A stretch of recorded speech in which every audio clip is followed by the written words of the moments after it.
Welcome, everyone, to another episode of the WordCamp LAX Live Show. I'm Joey Dowd, your live show wrangler and host, unintentional host.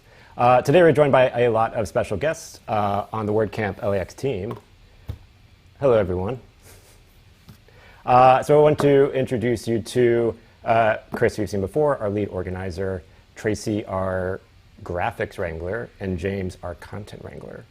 Hello, everyone. So, yeah, if you want to kind of, we can do a quick kind of just around the spot introduction of yourself. If you want to just do a quick intro of your kind of WordPress story and how you came to WordCamp LAX. Tracy, you want to go first? Sure, yeah, I've been a graphic designer for about 15 years now, but I started working with WordPress maybe 10 years ago as a side hobby, and then grew into it more and more, and been running my own studio called Visual Issues for the last about 6 years, almost the anniversary here. Yeah, so really do all design and development, but just love working with WordPress. Nice. And James? Sure. So my background is in magazine publishing and writing. And as part of getting those words onto the internet, I was forced to learn working in WordPress. And I don't know, much like Tracy, kind of inadvertently move my career into that direction. So yeah, I work with a bunch of magazines, building the back end to manage their content and the front ends to display it to readers. And I don't know, I'm motivated by the idea that publishers should have control over their own content and where it's displayed. And, I don't know, I like when people can own their words instead of putting them on YouTube or Facebook or something like that. Yeah, nice. So yeah, for this talk, we wanted to kind of talk about the origin of the theme for the camp, and throw, I guess, what the theme of the camp is, and the evolution of the design and the style. Chris, I don't know if you want to kind of start off, since you're you brought me together, so I don't know, I feel like you probably brought us all together. If you want to kind of start with the beginning of 2020 and beginning of organizing this, and then how this evolved into where we are today. Yeah, sure. So, hello everyone, especially for those of you who've never joined a show before. I'm Chris. I lead our team of 11 people. So a long time ago, back in the way before, in January, we were getting together a team of people, all internet professionals who wanted to contribute their skills to creating a conference for the local WordPress community in Los Angeles. And typically every conference, no matter where it is in the world, will have a theme, and the abstract conceptual theme of the substance of the talks during the conference is not necessarily the same as the visual theme. So we were looking at different themes, how we wanted it to look, and then also what we wanted the talks to be about. Like, were we going to have certain speaker tracks, that sort of thing. So originally, I was working a lot out of the Huntington Beach Library in Orange County, and it's retrofuturistic, and they have this like really cool retrofuturistic waterfall and these cool mid-century chairs you can sit in, and it was a really cool space. And there's a lot of retrofuturism design in Los Angeles and Southern California, and so I brought the idea to the team. Tracy and James were super into it. Remember, this is back before the Great Shutdown, and so our vision for how the camp would look was very futuristic. We thought about like the surface of Mars. We thought about having our little mascot called the Wapu riding in a spaceship with other astronauts, you know, that sort of thing. And then we were thinking about, you know, we were developing the theme together, and Tracy and James were super integral. James specializes in content, and Tracy is an amazing artist. And so the three of us had all these really cool chats about it. But then as it became apparent that we couldn't have the camp at either UCLA or Cal State LA, and that we'd have to have it be all virtual, we decided to ground the camp in more of a realistic look. And we decided to ground our the content, the substance of the talks that we'd be having in more in reality, like what, like the earthiness of LA and what LA is to people who live in LA, not like astronauts, right? And so our theme for the talks, our theme for the substance of the camps is the WordPress tricks of the trade. And then our look is retrofuturism, but it's more of like the retrofuturism that you actually see in Los Angeles rather than like the Jetsons, you know, out in space. And yeah, so today's talk is going to be about a theme. Thank you for that. Yes, if I could jump in off of that, I feel like partly the goal of any WordCamp is to celebrate the local community, right? And normally we get to do that by coming together. But now that we have to meet virtually, there's the goal of still bringing you from Los Angeles. You know, we want you to feel connected to the city, despite the fact that you're tuning in from possibly anywhere around the world now that it's a virtual camp. So that was part of the discussion, to go back to this grounded in reality idea, tied with the fact that a lot of people we know are losing their jobs or maybe transitioning. So this tricks of the trade practical direction was meant to be that really like, here's a way that you can shift or pull yourself up by your bootstraps and kind of get back to work in a different way, or celebrate people who use WordPress to keep themselves going. Yeah, I would add to that and just say that we wanted to make the camp feel accessible to people who aren't professional web developers or overly technical. So tricks of the trade is kind of pulling back the curtain a little bit and sharing some of the easy and actionable things that a lot of the WordPress professionals do day to day, but you know, people who are not WordPress professionals might not be aware of. Nice.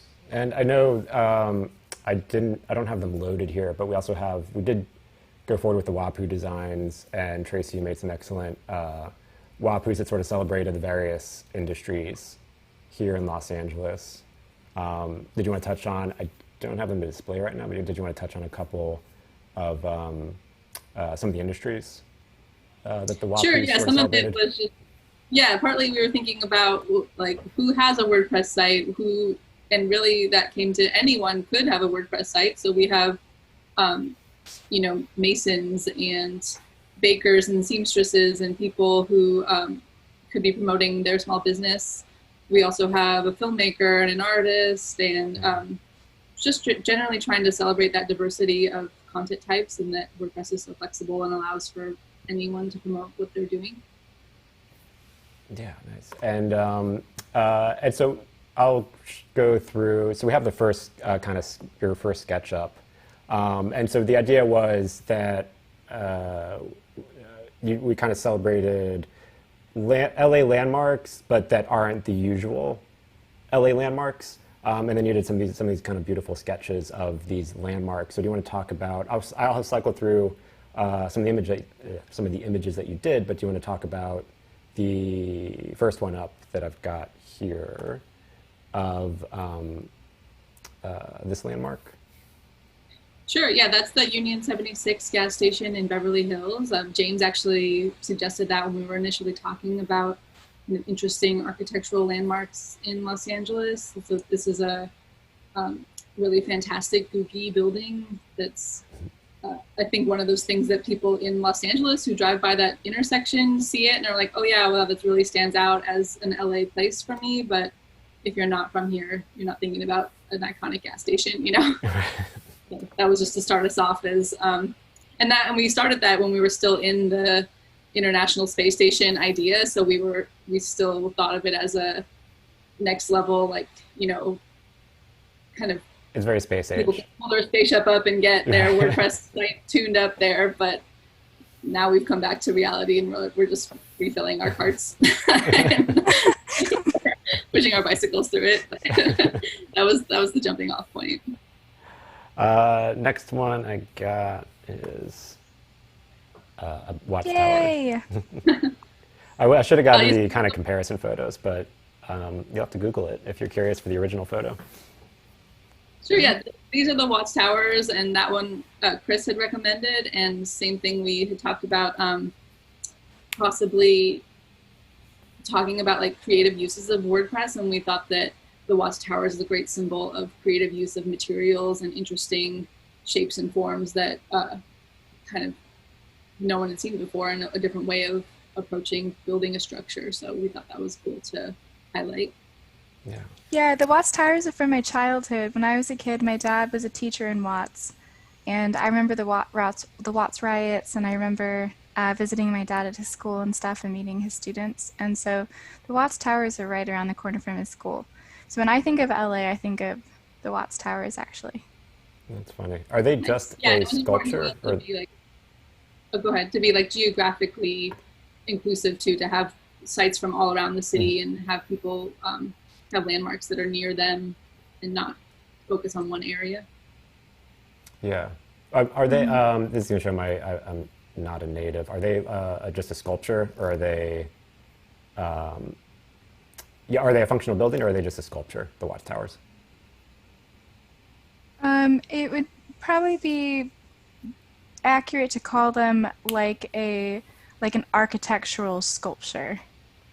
Okay. So they have the magnitude. They're the size of a small castle, like a pointy castle, but they're not like a functional building. Like you can't. Can you go in them, or is it look from afar and is it? You can definitely interact with them, okay. But it's not because the way the sculpture works. There's a lot of gaps in the it's porous. You couldn't live in it. You'd have no privacy. But it's pretty cool. Some benches inside or so you can be inside of the structure, but you're not going to live in it, like Chris was saying. Yeah. But yeah, it's also at a park, so there's various, you can be around them and kind of at the space. But I think it's currently under construction, so under rehabilitation. So right now we're remembering it and hoping to go back soon. Yeah. I guess with everything. Next one, this one, a bit more iconic. I think it's been a movie, so I'll say it's iconic for that reason. Randy's Donuts. Yeah, Randy's Donuts. That one you can see, from the 405 freeway in Inglewood. So it's maybe a little bit more accessible if you're coming from the airport or you're new or a tourist in LA. That might be a place that you'd see and want to go. But I just love that history of buildings with things on top of them that tell you what's inside of them. We lost a lot of those iconic buildings over the years, but this is one that remains, so I'm going to celebrate that. I don't know the full history of Randy's, but I would imagine that's also very illustrative of like the automobile age and importance in LA, and like just very easy to see from a highway and eye-catching. And like you said, you know what they sell there, and it will get you attention from the highway. Yeah, exactly. Next one. I am actually not sure of the name. Wait, so this is the Vision Theater in Limerick Park, and not as googie, like like an older time period than the other structures that we drew, but I just thought it was a nice, iconic building that's in a different area of the city that we hadn't covered yet, and a kind of an homage to all of the theaters and things that we can't go to now, but like the idea of thinking of us all gathering there when we're virtually gathered, we can pretend we're walking into this lobby. And then after we go to the theater, we can get gigantic neon green donuts to eat. Exactly. And then go fill up our car or spaceship. And then once it gets later at night, we could head over to, I can't think of the name again. Sorry. Johnny's. Johnny's. Yeah. I was going to say Jeffrey's, and I'm like, I know it's not Jeffrey's. So yeah, Johnny's like LA native is like cursing me out right now. Go for it.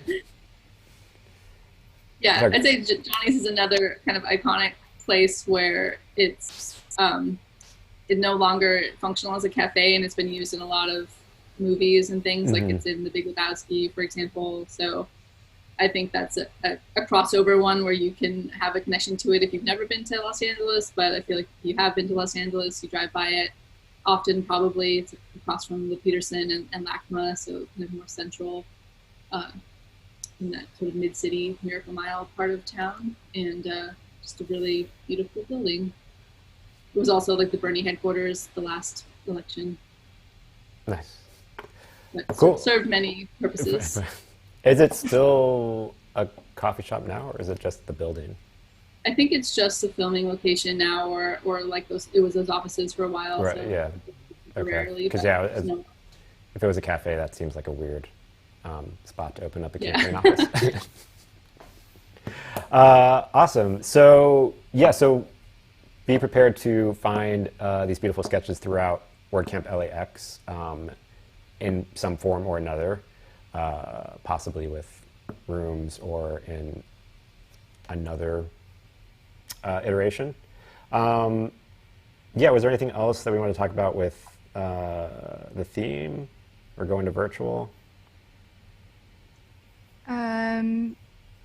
We can mention, so one thing is we're going to have a thank you swag page for everybody attending, and that's just a place where you can download or access free things from our sponsors, from the sponsors who've been featured on the live show so far, and there's going to be more sponsors featured, but they are giving us things to give away to the people who are attending, discounts or just totally free things. And then also we're going to put some of our designs up for you to download. Not all, I think, because we have so many, but there'll be some things for you to download as if it's like a button or a sticker that you'd get at a real camp, right? Because if you go to a real conference, you have little buttons, you have little stickers, and they're kind of cute. But obviously, it's all virtual now, so yeah. So now you get to download cool little graphics. Virtual swag. Awesome. And so let's talk about the upcoming, the schedule and the sessions. So that's coming out soon. So, right? So Tracy's actually the one working on the schedule and the sessions, and we're working together to make sure that everything looks good. The schedule's going to be up, and the sessions will be up this week. The speaker bios are already up, so if you, and James worked really hard on that with another organizer on our team named Sally. And so the speaker bios are up if you want to see who's speaking, and if you want to check out what they're speaking about and how their talks are going to be structured, or if they're workshops. And also the order in which people are speaking on Saturday and Sunday, that'll be up by the end of this week. Nice. And then with that coming up soon, so let's also talk about, lastly, our theme is tricks of the trade. So do you have a trick of the trade that you want to share for people that is WordPress related? And with James, you had one handy, ready to go. Do you want to go first? Sure. I've got lots of tricks in my trade. I would say, one thing that people notice very often after they put up their first WordPress website is that sharing a link to their site on social media or in a text message, something like that, the preview doesn't always match what they might expect it to do. Sometimes you have like placeholder text that gets installed as an artifact during the WordPress setup process, or sometimes you have auto-generated images and things kind of pulled at random. There's a good plugin called the Seo Framework that you can use to control a lot of SEO values, which also impact preview text. And it's just one of those like 5-minute things to take care of after building a new site that makes it, or helps you control the presentation of those previews. Nice. Is that kind of, with that plugin, does that kind of check your boxes for all of your general SEO stuff, like optimization, like a sitemap generator, and it does. SEO optimization is actually less important in 2020 than a lot of people think it is. But those SEO values are useful in ways beyond just your search presence. I'll go down that rabbit hole. Why do you think it is less important now, or not as important? Because fewer people are searching for things in Google than they used to. More people end up going to a website because they got a referral through email or social or something like that. Cool. Tracy, do you have a trick of the trade? Sure. I guess I can come at it from a few sides. Like my very quick one is just always check your permalinks. I feel like that's a common, you set up a new post type and you're like, why is it not showing, etc. So that's a quick and easy one. And maybe on the visual side, that like to kind of think about accessibility and have your alt tags filled out properly, or check your contrast and choose font sizes and type that will be readable to all people. Do you have any tools that you use to help check contrast? I have a Chrome extension, but I have to look up the name to be able to share it. But I can do that while Chris is going if you want. Sure. I'm always kind of curious of, accessibility is big, but I'm always curious of like extra tools to use to help.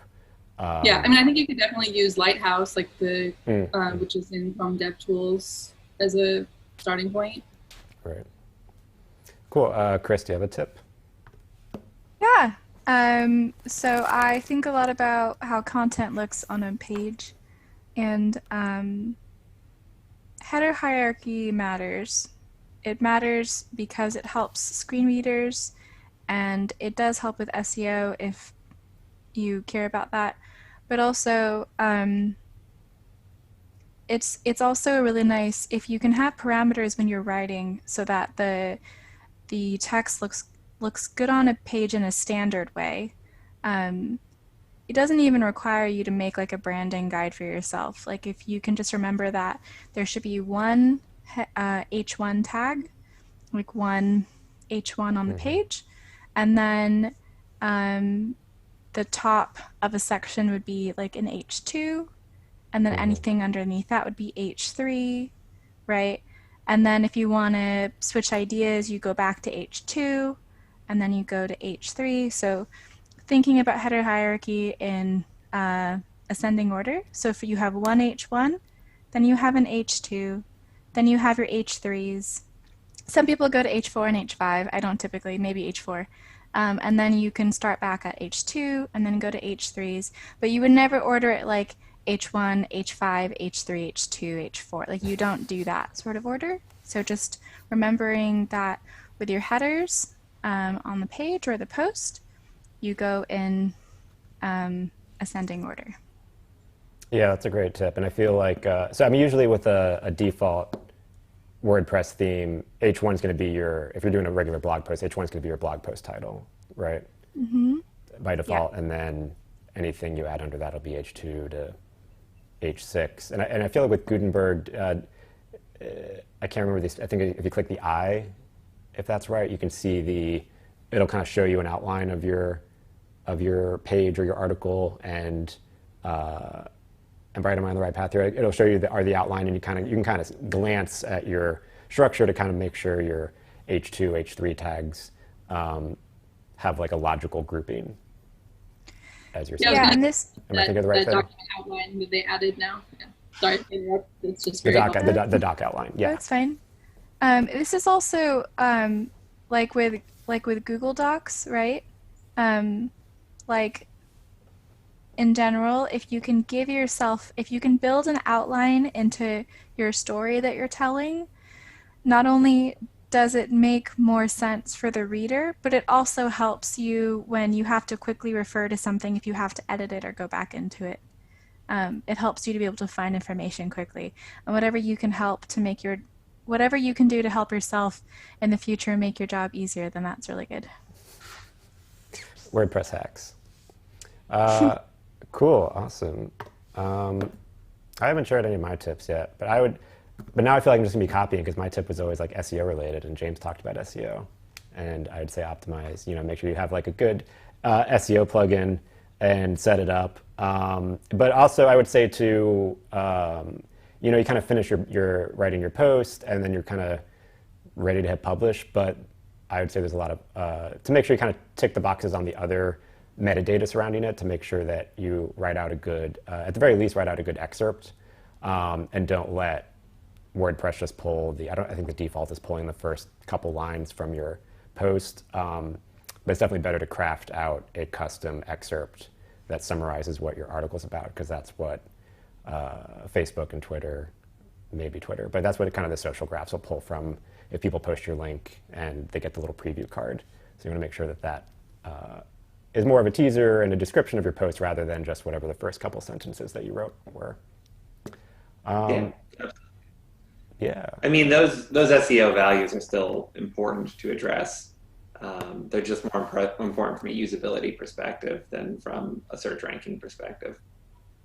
Yeah, totally. Yeah, and I feel like that a lot of these things also kind of come hand in hand, where it's like, yeah, maybe it was designed for one thing, but by doing it, you kind of tick boxes across the board. Like even accessibility, where it's obviously helps people that have accessibility needs, but it's also just good practice in general for a lot of other use cases, and just to help people in general, whether they have accessibility needs or not. It's just good practice. Yeah, well, thank you so much, everyone. Do you have any other final words? I'd say go to la.wordcamp.org and sign up for your free tickets for the conference. It is in 2 weeks, 2.5 weeks. Mm-hmm. It's coming up. October 17th and 18th. Feel free to join the chat online. You can use the hashtag WCLAX. I failed to mention it at the beginning of this, but in the future live shows, you can use the tag on Twitter, and I can pull in tweets. I just want to kind of like use it. Oh no, my computer froze. Never mind. I'm not going to use it this time. But I can pull in tweets into the show, so it could be a more interactive live discussion as we're talking in future shows. Here, I'll have Tracy close us out with, there we go. It's a little late. It's a little late now since we're already live. But in the future, if you so choose, you can participate in the WordCamp Live Show. Maybe it's a good plug. We'll be doing this throughout the camp also, right? Like there'll be live shows between each session. Yes, so we will be doing this during, so we got 2 more episodes before the camp, and then we'll be doing this every hour during the camp, talking with some special guests, some of the sponsors, and then at the very least just sort of being like a central hub to kind of tell you what's going on during the camp, because a lot of times with a lot of the virtual conferences, there's like a lot of things going on, and you might not be aware of all of the cool stuff that's happening. So we want to make sure that you realize what's happening and what's going on, and all of the sponsor booths and all the extra hallway booths and what talks are coming up. We kind of have with a bunch of different categories throughout the day, so just to make sure that you're aware of what's coming up. So you can tune in to the live show on YouTube, mostly on YouTube, but it'll also be on Twitter and Facebook at the WordCamp LAX pages. So cool. Thanks again, everyone. We will see you next week for the next WordCamp live show. Have a good week.